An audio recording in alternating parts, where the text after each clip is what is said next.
Al-Fatihah wa tanqatu wa fa'u kasilahu Al-Fatihah wa tanqatu wa fa'u kasilahu lakin tisasufu kasilahu kekalahu Nahmadu wa nisrika ala rasulun karim amma ba'd Ustaz Muhtaram और महफिल में शरीफ काबिल कदर हाज़िरीन और मेरे प्यारे दोस्तों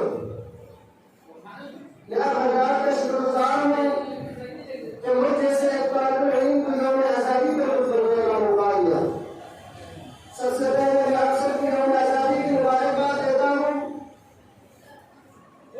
अज़रान अज़ीज़, आज का ये दिन हमारे लिए बहुत खुशी का दिन है, क्योंकि आज ही के दिन हमारे देश 15 अगस्त 1947 को आजाद हुआ था और इसीलिए हम उलमाए किराम और अपने आबा व अजदाद की कुर्बानी के नतीजे में आज तिरंगा लहराकर आजादी का जश्न मना रहे हैं। और यह सिर्फ हम नहीं बल्कि हिंदुस्तान के एक हिस्से से लेकर दूसरे हिस्से तक सभी लोग आजादी का जश्न मना रहे हैं।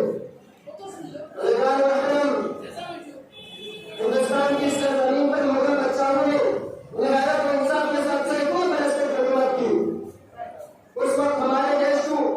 अपनी दौलत और खुशहाली की वजह से सोने का चिड़िया कहा जाता था, लेकिन एक वक्त भी आए कि तन की कुएं और मन की काले अंग्रेजों ने ईस्ट इंडिया कंपनी कायम करने के बहाने हिंदुस्तान की सरजमीन पर कब्जा करके हिंदुस्तानियों पर जुल्म और सितम और नाइंसाफी का बर्ताव किया और इस मुल्क के बाशिंदों को दीन हराम कर दिया। यहाँ तक कि हिंदुस्तान का गुलाम बना दिया। गुलामी कितनी बुरी चीज है उसके कुछ से बांग्लादेश के,